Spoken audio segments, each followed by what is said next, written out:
নিজের হায়াতকে মাস, সপ্তাহ, দিন দিয়ে ভাগ করেন। এস্টিমেট করে নেন যে যদি আপনি 60 বছর বাঁচেন, তাহলে কত বছর চলে গেছে আর কত বছর আছে, কত দিন আছে। এই দিনগুলো কিভাবে কাটালে আপনি সেই কাঙ্ক্ষিত লক্ষ্যে পৌঁছাতে পারবেন, এটা হিসাব করেন, নিজেকে চিন্তা করেন। একটু দাঁড়ান, থামেন। যে ফ্লোতে ছুটছেন, পরিবারের পিছনে, ব্যবসার পিছনে, চাকরির পিছনে, আপনার সমাজের পিছনে, দুনিয়ার পিছনে, বাড়ি গাড়ি স্ট্যাটাসের পিছনে, একটু দাঁড়ান, রিল্যাক্স হন।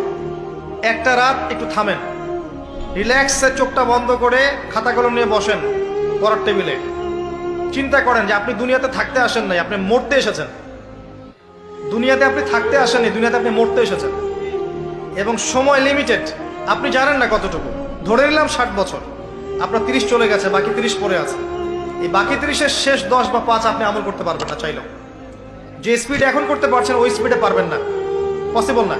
এখন আপনার হাতে 20-25, এটাকে দিন দিয়ে ভাগ করেন। এখন দেখেন বিগত যে সময়টা পার করে এসেছেন, এই সময়ের মধ্যে কতটা রোজা রাখেন নাই, কত ওয়াক্ত নামাজ পড়েন নাই, কতবার জেনা করেছেন, কতবার সুদ খেয়েছেন, কতটা মানুষের হক নষ্ট করেছেন, কতটা দুর্নীতি করেছেন, কতবার মাদক খেয়েছেন, কতবার মেয়ের সাথে বারে ড্যান্স করেছেন, কতটা গার্লফ্রেন্ড চেঞ্জ করেছেন। আপনি হিসেব করেন, আমল নামা হিসেব করেন। আপনার আমল নামা নিজে হিসেব করেন। দিন আসার আগেই হিসেব করে ফেলেন। আল্লাহ পাক কিয়ামতের মাঠে উঠানোর পরে আমল নামা ছুড়ে দিয়ে বলবেন, ইকরা কিতাবাক, পড়ো তোমার বই। আজকে তুমি তোমার হিসাব নেওয়ার জন্য যথেষ্ট। সময়, এই সময়টুকু মূল্যায়ন করেন। এখন আপনি যদি ডেডিকেটেড হয়ে যান, না আমি যা করেছি করেছি, আগের পাপগুলো থেকে তওবা করব, যার যার হক তাকে তাকে ফিরিয়ে দিব। কাউকে যদি গালি দিয়ে থাকে, গিয়ে বলবো ভাই আপনাকে গালি দিয়েছিলাম, আমাকে মাফ করে দেন। কারো যদি সম্পত্তি আত্মসাৎ করে থাকে, ফিরিয়ে দিয়ে বলবো যে তোমার সম্পত্তি নিয়ে নাও, যা নেওয়ার দুনিয়ায় নিয়ে নাও, পরকালে আমার জন্য দাবি রেখো না। সুদ খেয়ে থাকেন, এখনই ছেড়ে দেন। সবজি বিক্রি করে খান, তাও সুদি ব্যাংকে চাকরি করেন না। সবজি বিক্রি করে খান, তাও সুদি ব্যাংকে চাকরি করেন না। মাদক খেয়েছেন, তওবা করেন। তিরাতে খাবাল পান করানোর আগেই তওবা করে ফিরে আসেন।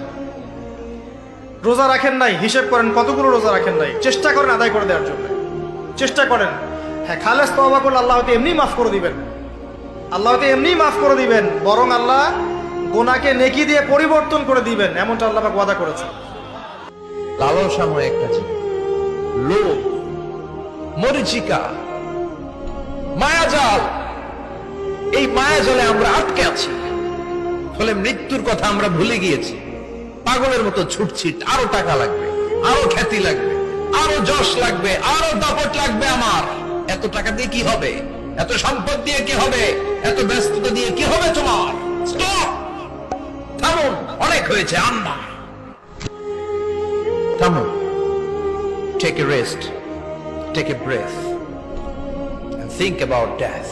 Think that you have to go back to your Lord. একটু বসেন না, একটু ভাবেন যে আমাকে চলে যেতে হবে, চলে যেতে হবে। এই কোলাহল, এই ব্যস্ততা, এগুলো থাকবো না আমি। সাইয়েদনা ওমর ফারুক বলেছেন, মুতু ক্বাবলা আন তামুতু, মরার আগে একবার মরো। হাসিবু ক্বাবলা আন তুহাসাবু আলাইকুম, তোমার হিসাব নেওয়ার আগে তুমি একবার নিজের হিসাবটা করো না। কাগজ বের করে একটু লিখো না, কি কি ভালো কাজ করছিলা, যেগুলো দিয়ে নাজাতের ওসিলা হতে পারে। 1, 2, 3, আর কি কি আকাম কুকাম করছো দেখো না, লিখে দেখো তোমার অবস্থাটা কি। মরার আগে একবার মরো। মরার আগে খাটের মধ্যে শুয়ে শটান করে চোখ বন্ধ করে একবার মরার ভান করে দেখেন কেমন লাগে। চোখটা বন্ধ করেন আর ভাবেন আপনি নাই, কি কি হতে পারে ভাবেন। আপনার ছেলে মেয়েরা কান্না জুড়ে দিবে, আপনার প্রাণের স্ত্রী বিলাপ শুরু করে দিবে, বন্ধু বান্ধবের চিৎকার আর মাতম, স্থানীয় এলাকার মসজিদে ঘোষণা, অমুক এলাকার নিবাসী অমুক ভাই, অমুকের ছেলে অমুক দুনিয়ায় নাই। সব আত্মীয়রা চলে আসবে, ফেসবুকে স্ট্যাটাস দেয়া হবে, সবাই সবাইকে জানাবে বিকাল 4টায় অমুক হাই স্কুল ময়দানে আপনার জানাজা। ছুটে আসবে, সবাই ছুটে আসবে আপনাকে শেষ বিদায় দিতে, গুড বাই জানানোর জন্য, আল ওয়াদা, বিদায় জানাতে আসবে সবাই। 4 তাকবীর দিয়ে আপনার জানাজা হবে, অশ্রুসিক্ত জানাজায় আপনার বিদায় হবে। কাঠের খাটিয়ার মধ্যে করে কাঁধে তুলে আপনার কবরে নেওয়া হবে। আগে থেকে খুঁড়ে রাখা কবরটার মধ্যে আপনারে বিছিয়ে দেয়া হবে। বাঁশের কচি দিয়ে তার উপরে মাটির চাপা দিয়ে সব চলে যাবে। ভাবেন না একবার চোখ বন্ধ করে, this is the circle of life, this is the nature of life. এটা সবার হবে, আমার হবে, আপনার হবে। এত মায়া, এত ভালোবাসা কই যাবে? কেউ থাকবে না, সবাই আপনার অন্ধকার কবরে রেখে দিয়ে চলে আসবে। উপরে বাঁশের কঞ্চি, তার উপরে মাটির চাপা, অন্ধকার আর অন্ধকার। এই অন্ধকার যেন শেষ হতে চায় না, শুধুই অন্ধকার, ঠিক কিনা? এজন্য আমাদের চলে যেতে হবে। দাদা গেল, চাচা গেল, মামা গেল, আমাদেরকেও যেতে হবে, জোরে কোন ঠিক কিনা? একদিন মাটির ভেতরে হবে ঘরে মন আমার, কেন বন্ধ দালান ঘর? প্রাণ পাখি উড়ে যাবে পিঞ্জর ছেড়ে,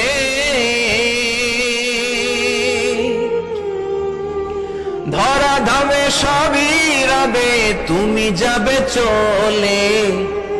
বন্ধু বান্ধব যত, মাতা পিতা দ্বারা সুত, সবই হবে তোমার পরে। মন আমার কেন বন্ধ দালান ঘর? একদিন মাটির ভেতরে হবে ঘরে মন আমার, কেন বন্ধ দালান ঘর? ঠিক কিনা?